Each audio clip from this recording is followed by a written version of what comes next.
Agradar a si mesmo é orgulho. Aos demais, vaidade. Paul Valéry, filósofo.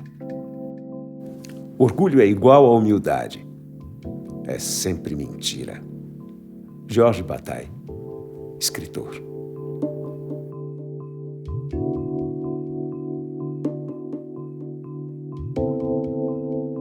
Esta série do Café Filosófico fala sobre os 7 prazeres capitais. Prazeres. Talvez você os conheça como os 7 pecados capitais. Orgulho, ira, inveja, avareza, gula, preguiça, luxúria. Você já pensou como isso tem se transformado? Como ao longo do tempo, pecados e virtudes foram sendo ressignificados?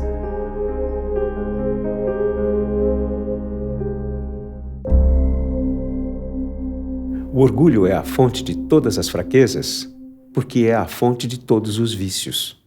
Santo Agostinho, filósofo e teólogo. O orgulho faz parte da natureza humana desde sempre. Mas será que ainda é visto como o maior dos pecados, a fonte de todos os vícios? O pecado do orgulho é atribuído na tradição judaico-cristã ao pecado de Lúcifer, aquele que era o mais belo dos arcanjos, mostrando, por exemplo, o risco da beleza. Provavelmente a ideia primordial de Lúcifer, do demônio, Satã, é que foi o primeiro ser da criação que trabalhou a ideia do eu em detrimento de nós.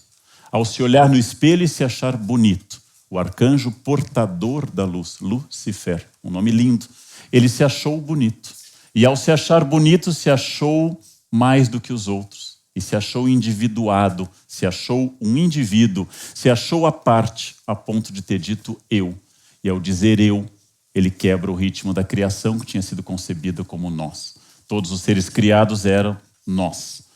E Lúcifer se tornou eu. Ao se tornar eu, se tornou tão pesado que caiu, segundo uma tradição, no Golfo de Nápoles. Como caíste do céu? Ah, estrela da manhã, filho da alva. Como foste lançado por terra, tu que debilitavas as nações. Tu dizias no teu coração: eu subirei ao céu.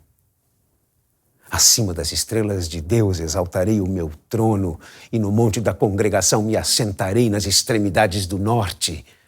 Subirei acima das mais altas nuvens e serei semelhante ao Altíssimo.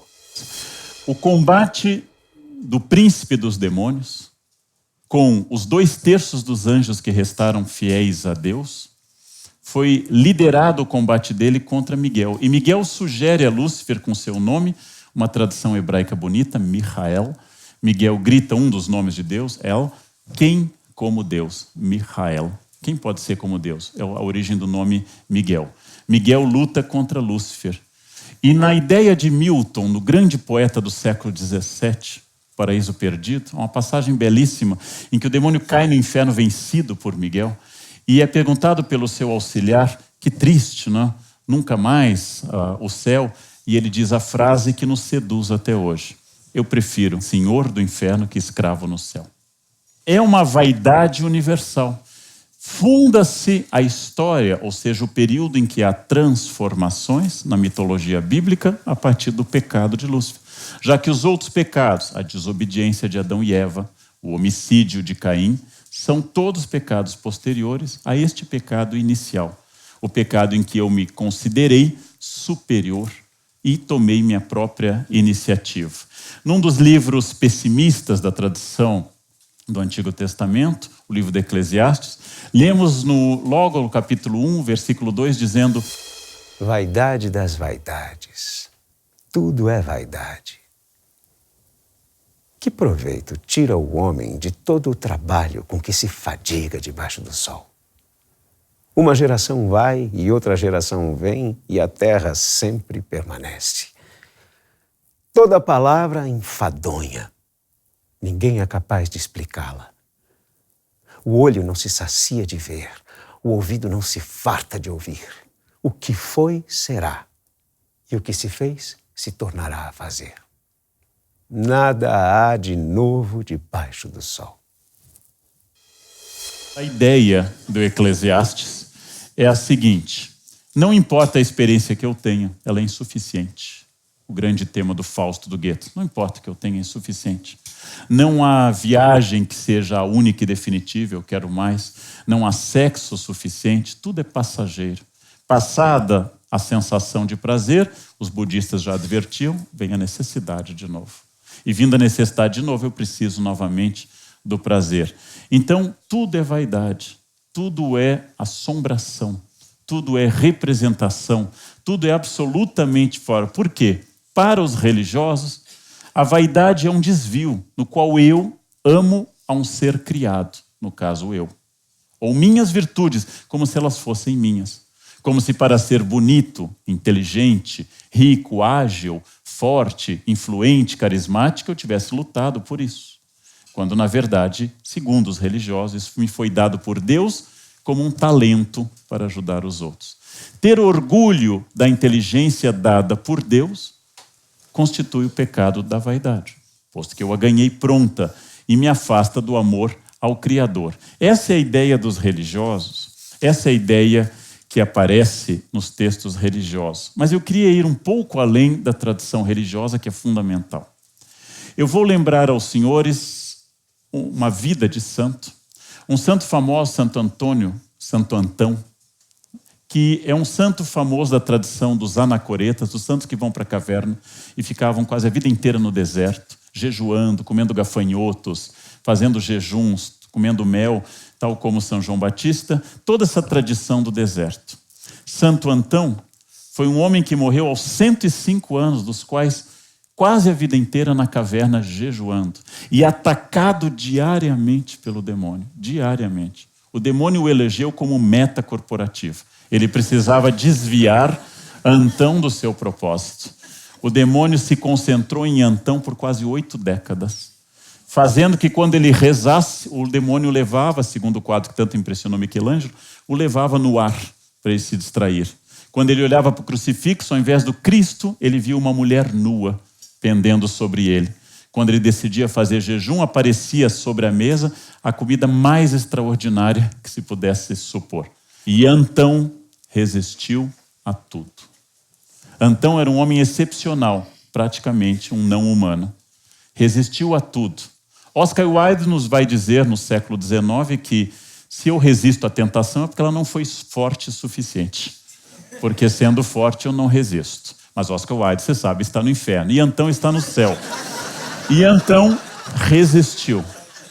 E segundo uma tradição apócrifa, não da legenda áurea, não dos santos, uma tradição que bebe de várias fontes, inclusive virou texto com Flaubert no século XIX, o demônio desistiu de Antão. Quando Antão se aproximava de 105 anos, o demônio virou as costas e disse a seu alvo de tormento: você venceu. Pela primeira vez na história, alguém foi mais forte que eu. E o demônio se retirou da caverna. E Antão caiu de joelhos e agradeceu a Deus com uma oração simples: muito obrigado, agora eu me tornei um santo. O demônio sorriu e voltou. Antão resistiu a todos os pecados, menos a vaidade. A vaidade de ser santo. A vaidade de ter resistido aos pecados.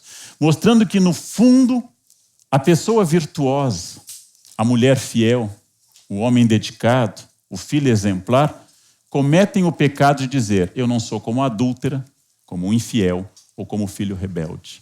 Por trás de cada virtude há uma exuberância que a aproxima do vício. E a vaidade, sem dúvida, é uma questão. Lida moralmente pelos cristãos, devemos lembrar e voltar um tempo de que a vaidade apareceu, por exemplo, na justificação da guerra de Troia, quando ela se transforma em uma espécie de híbris, ou seja, de desequilíbrio para os gregos, quando a deusa Eris, a discórdia, não convidada para uma festa, vai secretamente à festa e joga uma maçã de ouro, um pomo de ouro, no meio da mesa, cercada de mulheres, e diz no pomo, para a mais bela. Está plantado o caos. 3 das deusas mais importantes, vou usar os seus nomes latinos, Juno, Vênus e Minerva, ou seja, Afrodite, Palas, Atena e Hera, dizem que são as mais belas. Perguntam ao marido e pai, Zeus, Júpiter, que tome uma decisão perigosíssima. Zeus não quer problemas e elege então um juiz, um pastor Paris, para decidir quem era mais bela. Como a Grécia não tinha problema com a ideia de corrupção, nós temos, ela deve ser feita escondida, na Grécia isso não era tão problemático, as deusas oferecem a Paris as mais preciosas dádivas possíveis. Juno oferece poder total. Minerva vem com o presente mais insignificante, oferece sabedoria profunda, capacidade de discernimento, cultura. Paris nem a escuta. E finalmente Afrodite, Vênus, lhe oferece a mulher mais bonita do mundo e que vai se apaixonar por ele. Bonita e apaixonada. Um milagre divino. Absoluto. Uma mulher linda e totalmente apaixonada. O desejo total de todos os homens a ser atingido. E Paris, então, declara que Vênus é a mais bonita, recebe Helena de Troia e começa uma guerra de 10 anos e um poema interminável que é a Ilíada. Ou seja, nós estamos diante de uma vaidade que atinge os deuses, já que os deuses gregos não são morais, os deuses gregos apenas são eternos, têm juventude eterna. Da mesma forma, tomando um outro caso da mitologia clássica, que é Aracne, pintada por Velázquez, representada várias vezes, Aracne é uma humana que tece tão bem que um dia cometeu a híbris, o desequilíbrio na sua vaidade, de dizer que tecia melhor que a padroeira dos artesãos, Palas Atena, ou seja, Minerva. Palas Atena ouviu e desceu à terra para tirar satisfações. Palas Atena diz para Aracne tecer, e Aracne tece algo extraordinário.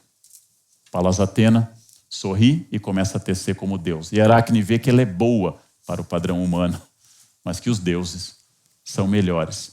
Quando Aracne vê o seu engano, já é tarde. Palas Atena a pune, transformando em aranha, obrigada ao resto da eternidade a tecer, por causa da sua vaidade, de se achar superior aos deuses. Essa híbris, a vaidade, também é um erro na Grécia, mas não por um problema moral, mas por ser um desequilíbrio. Desequilíbrio que aparece, por fim, em mais um episódio mitológico importante. A rainha Níobe tem 14 filhos. E os filhos são muito bonitos. E um dia ela comete o disparate de se orgulhar como mãe e dizer: a rainha dos deuses, a grande deusa Hera, tem apenas 2 filhos. Eu tenho 14, eu sou muito mais. Chamou para a briga. Porque a rainha dos deuses encarrega seus 2 filhos, Apolo e Diana, excelentes arqueiros, de matarem um a um todos os filhos de Níobe. E na frente dela, todos os filhos são mortos. Os homens não podem se comparar com os deuses, porque os deuses são superiores. Os homens não devem pensar como Deus, porque Deus é eterno. É nessa tradição clássica e na tradição judaica que vem a leitura da vaidade. O grande pecado de se colocar acima dos outros, onde eu não possa estar. Mas talvez o mito mais rico da vaidade é o mito que vocês encontram, e bastante ressignificado por Freud, na ideia de Narciso. Narciso, vocês sabem, não poderia olhar sua imagem no lago. E quando ele a olhou pela primeira vez, se apaixonou por si. Ali estava definido um instrumento básico da vaidade, o espelho, o reflexo. Onde a igreja medieval nos adverte que há um demônio dentro de cada espelho. Narciso não consegue mais tirar os olhos de si. Narciso fica inteiramente seduzido pela sua própria imagem. E a ninfa apaixonada por ele, Eco, só diz o nome dele e recebe de volta só sua voz. Narciso morre olhando a sua imagem. A vaidade é condenada na tradição grega por ser uma híbris. E é condenada na tradição judaico-cristã por ser uma falta de atenção ao Criador. A eterna mania de nos compararmos com o outro. No próximo bloco.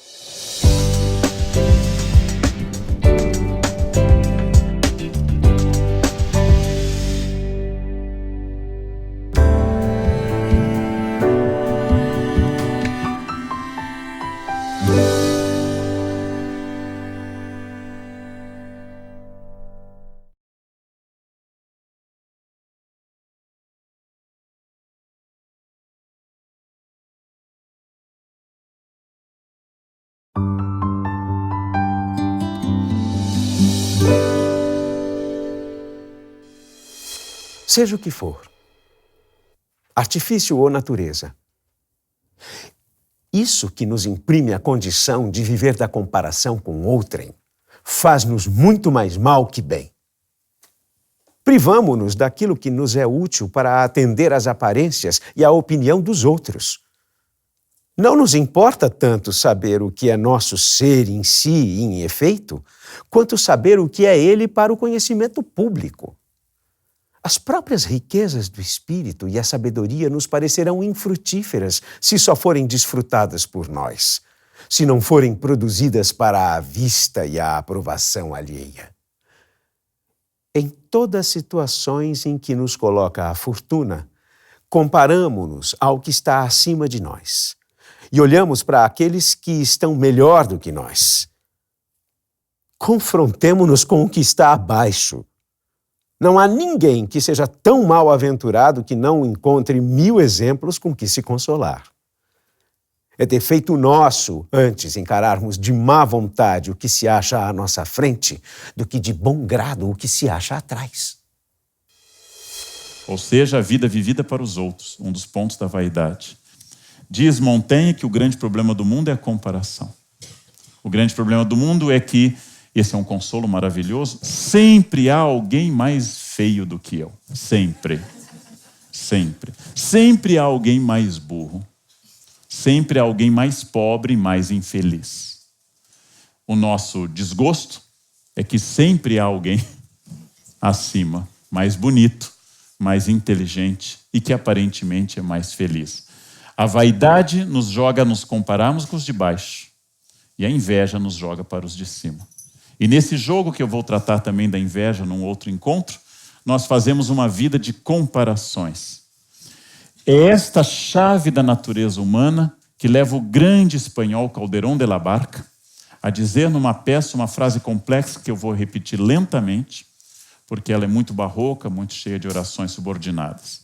Diz Calderón: já sei que se para ser o homem escolher pudera, ninguém o papel quisera do sofrer e padecer. Todos quiseram fazer o de mandar e reger, sem advertir e sem ver que em ato tão singular aquilo é representar, mesmo ao pensar que é viver. É complicado. Agora eu vou ler em linguagem Diário da Tarde. Vamos lá. Ele está dizendo assim: eu sei que se nós pudéssemos escolher a nossa vida, todo mundo escolheria de mandar e reger. Ninguém escolheria sofrer e padecer. Mas as pessoas não se dão conta que mandar e reger é representar e padecer é viver. A vaidade do mundo é parecer para todo mundo que eu sou importante, interessante. E isto é fundamental. As pessoas fazem qualquer coisa pela cena. São capazes de injetar no rosto veneno de toxina botúlica de vaca para parecerem jovens e saudáveis. Veneno, toxina botúlica de vaca. E assim parecem jovens e saudáveis. Repuxam o olho de tal forma que todos vão se tornando orientais com o passar do tempo, como algumas personalidades nossas. E dizem que isto é para disfarçar a idade. Quando, na verdade, ao fazer isso, nós estamos gritando a idade diante de nós, em neon. Mas tudo nos parece disfarçar. A vaidade é o preço maior que pagamos para qualquer coisa. Nós não compartilhamos dores e fracassos, inundamos o nosso Face com felicidade, sorrisos e uma vida linda. Um soneto da grande poeta portuguesa Flor Bela Espanca, que fala um pouco sobre a vaidade na ótica de uma portuguesa do início do século XX. Diz Flor Bela Espanca: sonho que sou a poetisa eleita, aquela que diz tudo e tudo sabe, que tem a inspiração pura e perfeita, que reúne num verso a imensidade. Sonho que um verso meu tem claridade para encher todo o mundo e que deleita, mesmo aqueles que morrem de saudade, mesmo os de alma profunda e insatisfeita.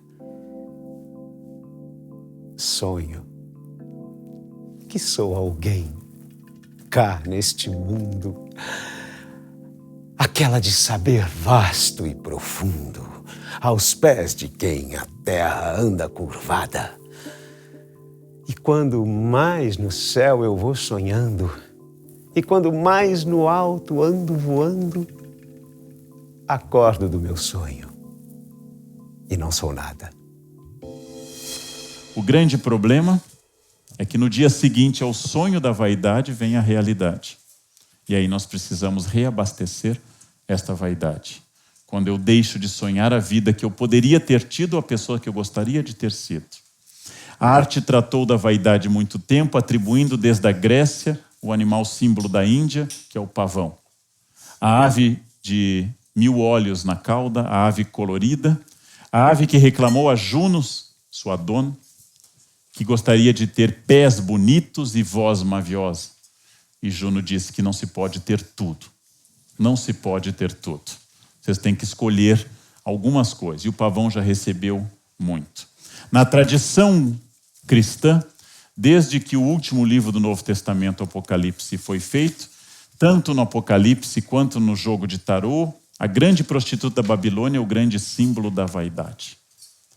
Na grande tradição artística, onde há um espelho à vaidade, speculum, o espelho, é a grande chave da vaidade. Em ambientes místicos, não há espelhos para as pessoas.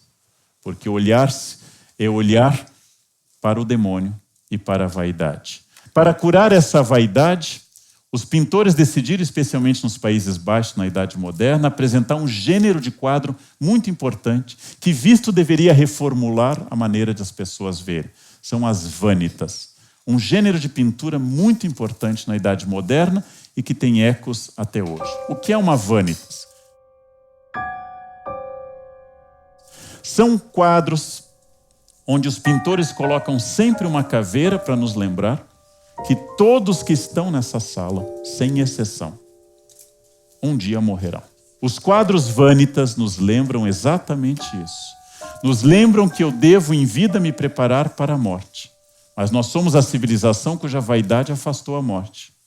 Quando eu era criança ainda no interior do Rio Grande do Sul, havia velórios em casa. Hoje isso é impossível.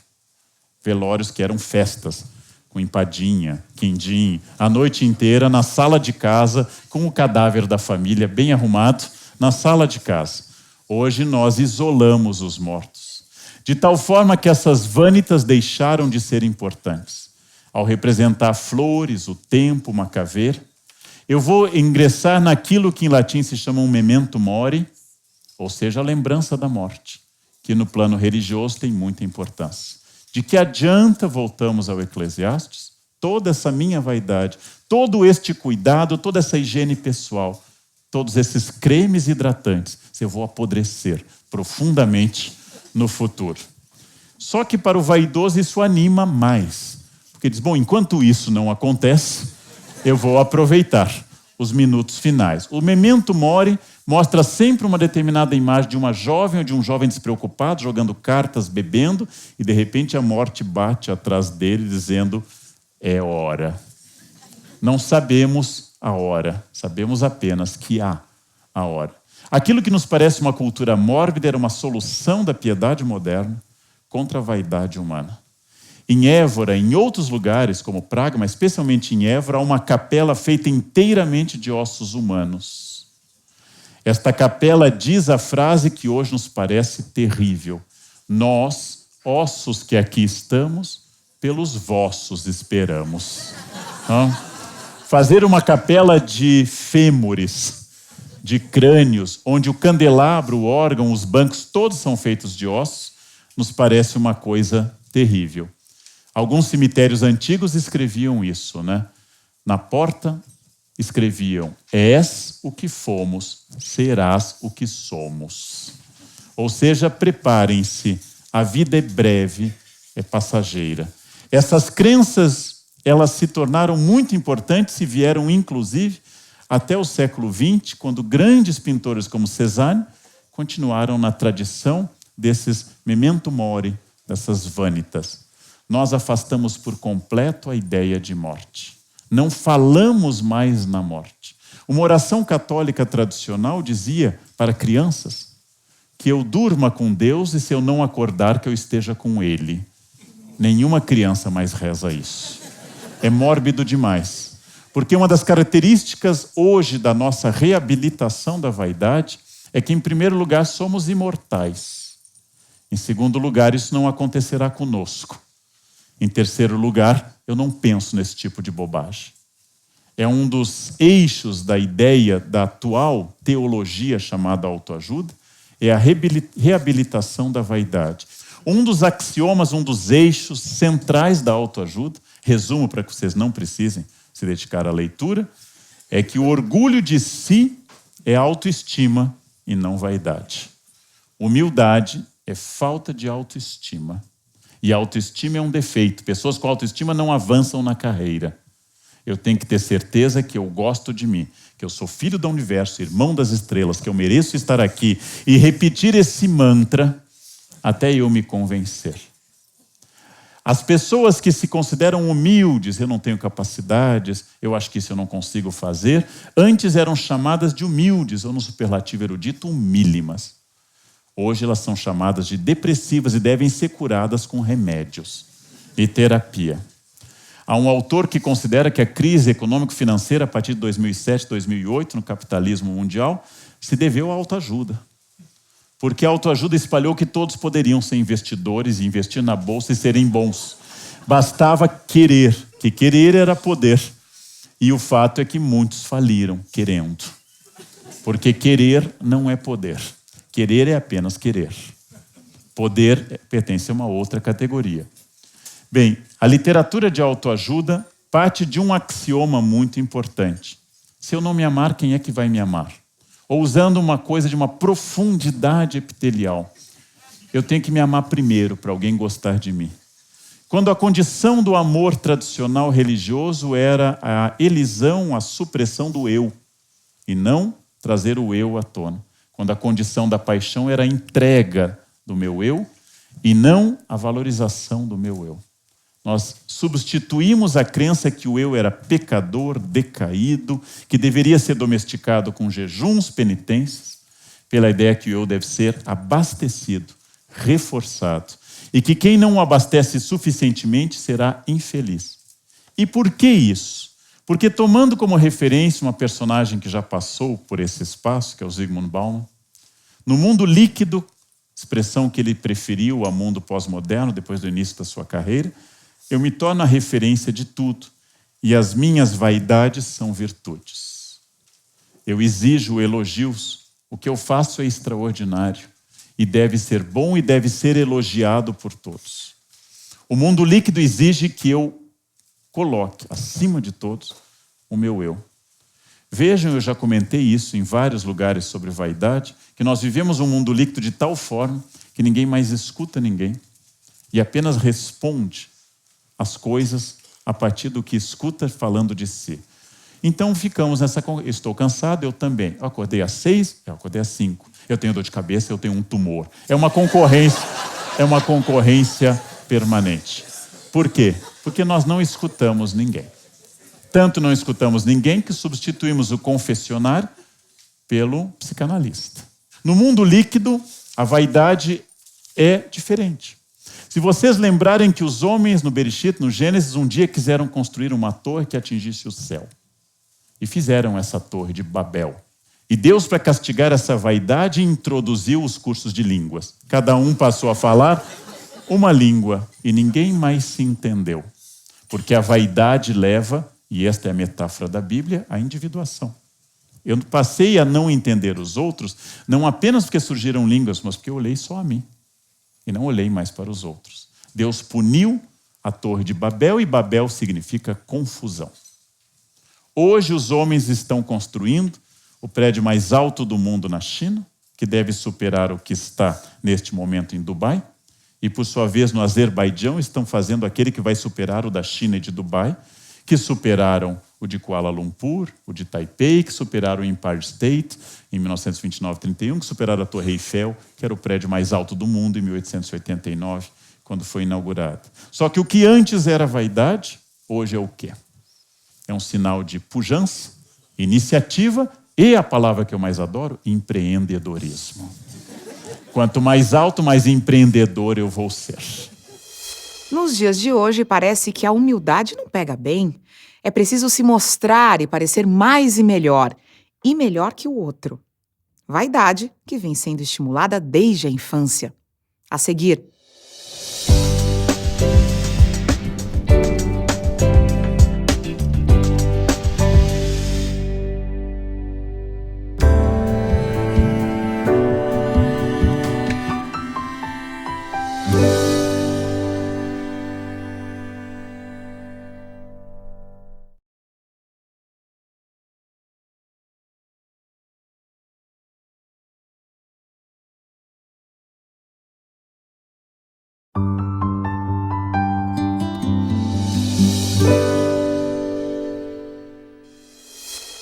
Espelho, espelho meu, existe alguém mais bela do que eu?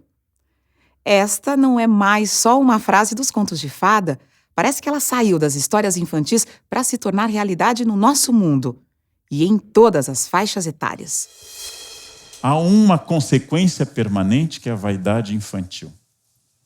As crianças eram educadas antes para se tornarem adultos. E para isso se incentivava a punição. Já que havia uma crença generalizada de criança como chantilly, batendo cresce. Quanto mais eu batesse, mais cresceria. As crianças eram educadas porque elas deveriam reprimir sua vaidade, seu gênio, sua violência, sua indisposição, para se tornarem adultos sociáveis. Quanto mais educadas, quanto mais reprimidas elas tivessem sido. E hoje não é mais possível bater, inclusive do ponto de vista legal. Criança não pode mais ser traumatizada. Só adultos, pais e professores podem. Crianças não podem mais ser traumatizadas. Não me refiro aqui a uma defesa absurda de necessidade de violência física, contra a qual eu sou absolutamente um inimigo declarado de violência física, seja qual for, inclusive contra crianças. Mas ao fato de eu supor que é possível educar sem traumatizar, quando nos lembra Freud que cultura é repressão. E para educar eu tenho que traumatizar. Eu vou ter que aprender que tomada dá choque ao colocar os dedos na tomada.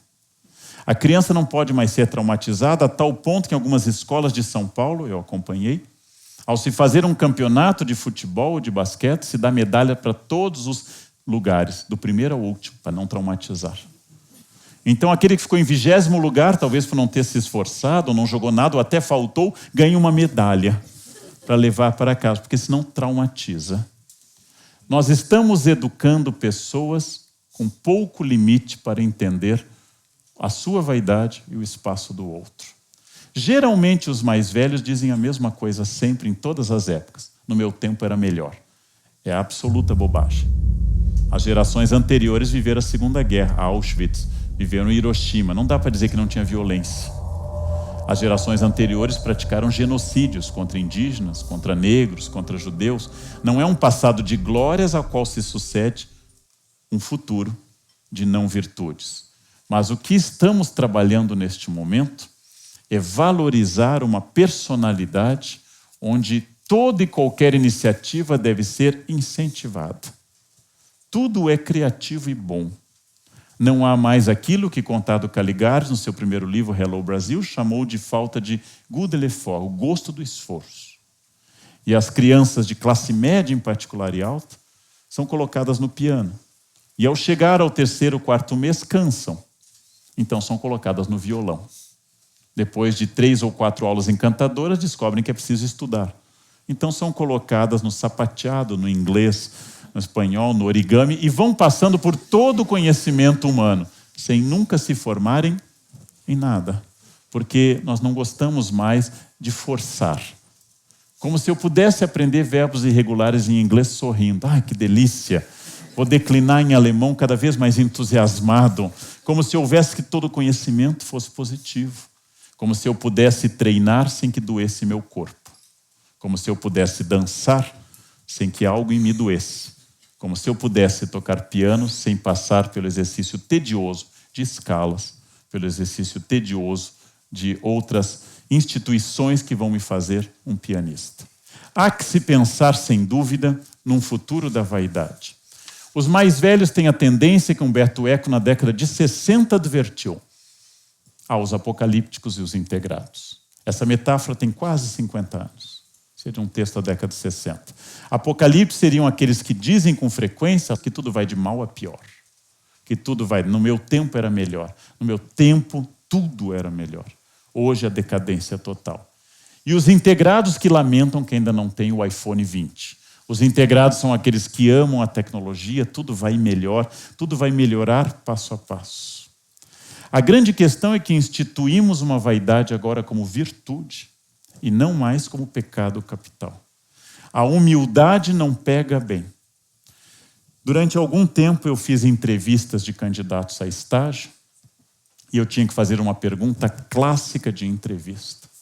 A pergunta mais clássica de entrevista: cite um defeito seu. E durante todos esses anos eu jamais ouvi um defeito. Porque todos me diziam: um defeito seu. Perfeccionismo. Nossa, eu faço tudo a perfeição. Não, eu queria saber um outro defeito. Obsessão com o horário na empresa. Chegar na hora é uma obsessão. Não, mas diga algo que realmente você gostaria de mudar. Dedicar mais à família e menos à empresa. Porque eu sou totalmente dedicado à empresa. Ninguém me diz que bebe até cair. Ninguém me diz que é tarado. Ninguém me diz que é totalmente responsável. Ninguém tem um defeito. Haja vista que num levantamento de uma revista semanal, todos os entrevistados disseram merecer o paraíso, mesmo condenados em prisão. Condenados em prisão por assassinato disseram que seriam salvos, que já pagaram por isso. E há um mundo em que todos seriam condenados, em que a humildade era uma regra, surgiu um mundo em que ninguém mais é condenado e que a salvação é uma regra. De um Deus terrível de juízo final, que ficava nos tímpanos das igrejas góticas, como em Notre-Dame de Paris, a um Cristo do capítulo 25 de Mateus, ou pintado por Michelangelo na Capela Sistina, ao Cristo julgador, surgiu esse Buddy Christ, esse Cristo amigável, este Cristo simpático, este Cristo que fala comigo, este que é especial para mim, este que ressignifica uma relação de vaidade. Deus me entende. A crença na vaidade como uma nova virtude é uma questão que nos faz pensar bastante sobre o futuro. É cada vez mais difícil atribuir notas baixas a alunos. É cada vez mais difícil punir alguém por alguma coisa. É cada vez mais difícil estabelecer regras, porque imediatamente a vaidade produz a hermenêutica da regra, ou seja, a interpretação.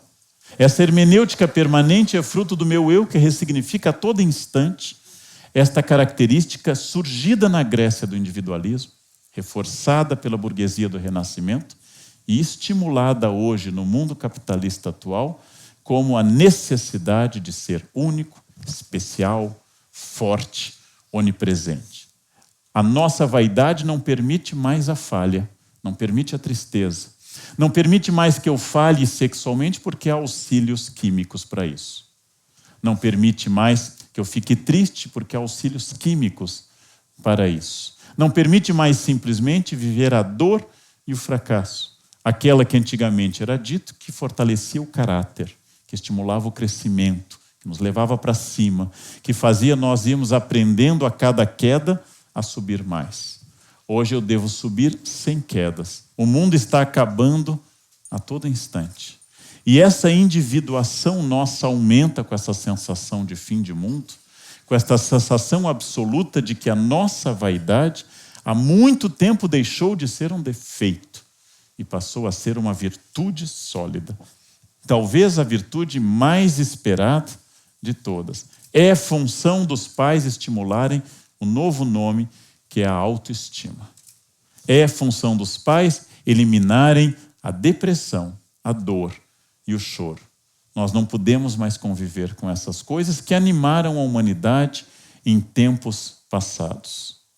Se era famosa a oração do Salmo de Profundis, do fundo do abismo clamo a vós, Senhor, as pessoas que estão no fundo do abismo imediatamente tomam algum metro de ascensão e trocam. Nós não consertamos mais coisas e nós não consertamos mais relações humanas, nós trocamos. E ao trocar sapatos, computadores e pessoas que amamos por outras pessoas, vamos substituindo a dor do desgaste pela vaidade da novidade. Ao trocar alguém, creio imediatamente eu me torno alguém mais interessante. E não percebo que aquele espelho continua sendo o drama da minha vaidade. Que o que eu não tolero na pessoa anterior é que ela me mostrou o quanto eu estou decaindo, envelhecendo ou sou desinteressante. E na nova pessoa eu exploro o quanto eu quero ser interessante, instigante e assim por diante.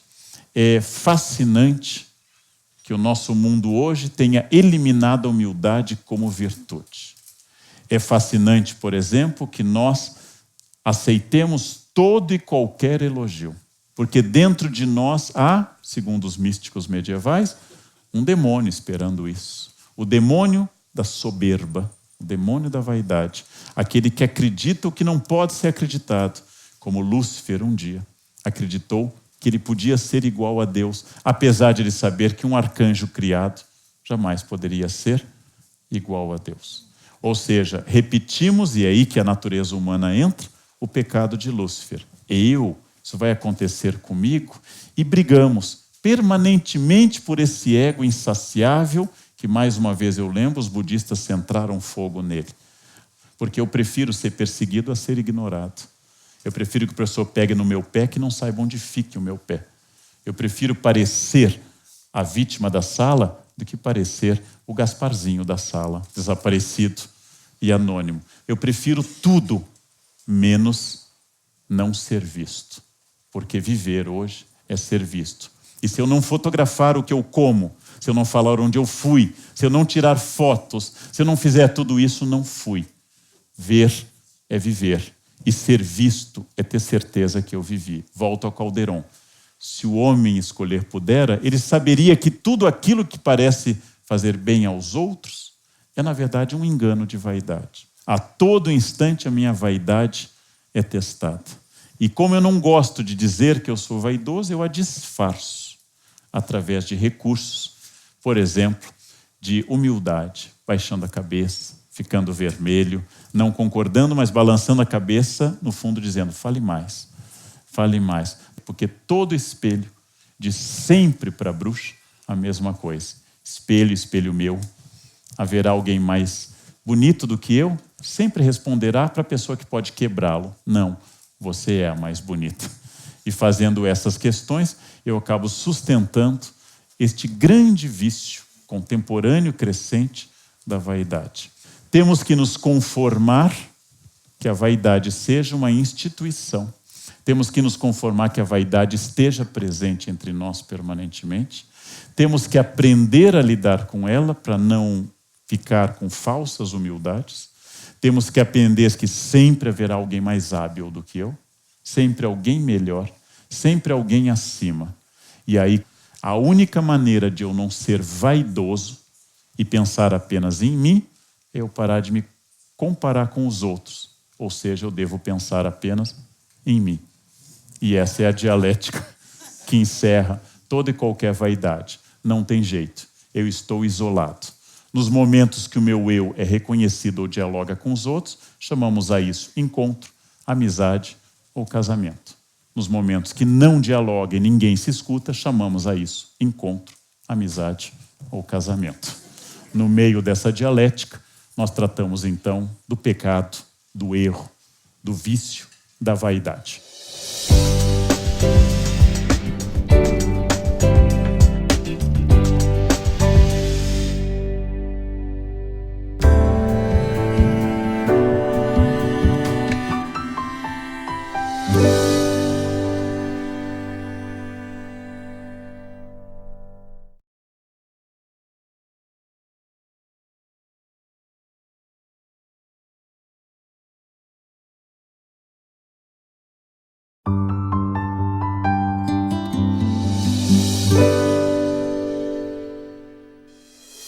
Vaidade, orgulho, soberba são sinônimos e já foi considerado o pecado que gera todos os outros. Vaidade virou autoestima. Orgulho agora é virtude. Soberba, palavra que nem mais se ouve. Mas esta característica parece que está cada vez mais presente nas nossas atitudes. Esse é o mundo contemporâneo. Professor, em termos de capitalismo, eu vejo assim que a vaidade é estimulada em todas as maneiras. Porque em toda a minha vida eu nunca vi um chefe, gerente, supervisor que fosse humilde. Eu concordo com você. Tirando o meu chefe atual, todos os outros foram terríveis. Eu tive o privilégio de ter um chefe ótimo agora. Eu gosto muito a sua pergunta é interessantíssima e, sem dúvida, o capitalismo explora muito o indivíduo e a ideia de empreendedorismo e autonomia, mesmo desonesta. Em biografias do Steve Jobs ou do Ike Batista, eles se orgulham de ilícitos. Em biografia publicada, aprovada, Ike Batista se orgulha de contrabando de pedras. Em biografia aprovada, Steve Jobs diz ao autor que a sua primeira máquina de fazer dinheiro foi uma que roubava o sinal de interurbano da AT&T. Ou seja, ao se orgulharem de roubos e de ilícitos, eles mostram sua iniciativa, sua capacidade individual. Mas eu queria sempre matizar que é a função do historiador. Se é verdade que o capitalismo é um sistema baseado no indivíduo, na vitória do indivíduo, e um sistema que constitui winners e losers, é absolutamente verdadeiro. É verdade que o socialismo produziu as únicas múmias que nós temos desde o Egito e do mundo Inca. Colocar um indivíduo a ser venerado por resto da eternidade é um gesto de vaidade. É um gesto de orgulho também. O que significa que certos comportamentos não têm a ver com o modo de produção, para usar a linguagem marxista, mas com um fenômeno muito humano que é a vaidade. Seria errôneo da minha parte entender a vaidade como o ópio do mundo contemporâneo? É que a sua frase já inclui um julgamento. Quando eu digo que a religião é o ópio do povo, eu não estou analisando a religião, mas a minha posição diante da religião. A frase de Marx não é tão negativa, ela é citada só na primeira parte, mas a frase não é tão negativa. Ele vai dizer que é ópio do povo, mas é luz de um mundo sem luz e calor de um mundo sem coração. Então, se eu digo que a vaidade é o ópio do povo, eu estou pressupondo, e isso não é um erro pressupor, que existe uma realidade além da vaidade.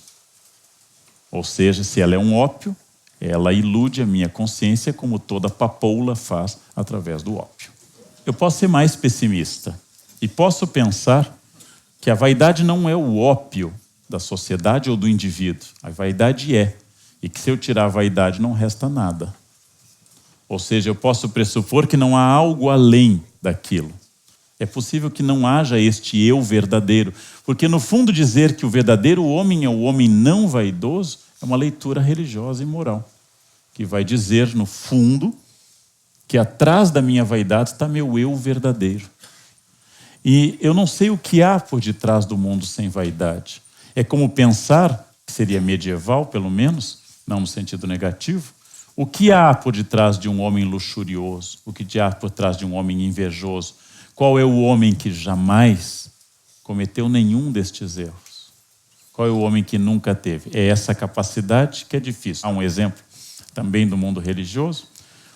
Um dos homens que se diz que foi talvez dos mais humildes, que era Francisco de Assis, funda uma ordem pobre, se dedica inteiramente à humildade e perto do fim da vida, no século XIII, ele se sente depressivo. Porque a ordem que ele fundou pobre já estava enriquecendo a olhos vistos. A ordem que ele queria sem posse nenhuma já estava com bibliotecas. E ele entrou em depressão. O que adiantou tudo o que eu fiz? Eu me dediquei à pobreza absoluta. É um homem que vai morrer no chão, deitado no chão, pedindo desculpas a seu corpo pelos maltratos. E ele vai visitar uma amiga, Clara, Chiara de Assis, e a Clara diz: falta um último grau, Francisco, de humildade. Falta você abrir mão do seu legado e da sua obra. Falta você dizer que o que você fez pertence ao futuro e aos outros e não a você. Ou seja, o futuro da empresa não é seu. E quando Francisco entende isso, ele se sente muito alegre, porque ele abriu mão de toda a riqueza do pai Pedro Bernardone, abriu mão de toda a luxúria, mas teve a vaidade de supor que tinha fundado a ordem mais pobre de toda a história da igreja. E quando ele entende com Clara que nem o futuro pertence a ele, ele diz sua última frase: eu fiz a minha parte, peçam ao Pai para ajudá-los com a sua. Se esticou no chão e encerrou sua existência no chão duro, onde foi feita uma capelinha e depois uma imensa igreja ao redor da Portiunca, a igreja de Santa Maria degli Angeli. Ou seja, esta vaidade final é a vaidade da humildade extrema. O que haveria em Francisco além disso? Não sei. O que haveria em nós se eu tirasse a luxúria, a vaidade, a inveja, a gula?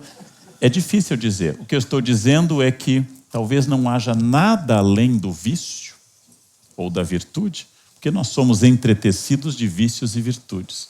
E a pior ditadura que pode existir no mundo é querer que nós sejamos apenas vícios ou apenas virtudes. Nós somos uma mistura muito delicada das duas coisas. Inclusive, difícil de classificar quando é vício e quando é virtude. O orgulho, considerado um pecado capital, o pai de todos os vícios, que no século XIV, na representação do Purgatório de Dante Alighieri, ocupa o primeiro dos 7 círculos, o mais distante do paraíso, hoje parece que mudou de lugar. Virou virtude, rebatizado como autoestima. A série do Café Filosófico 7 Prazeres Capitais, Pecados e Virtudes Hoje, você encontra no site da CPFL Cultura. Todas as propagandas exploram aquilo que eles acham que seja o comportamento das pessoas. E a vaidade, sem dúvida, é o mais importante. Não é porque ela me engane, é porque eu gosto desse engano. É um equívoco achar que a propaganda é enganosa.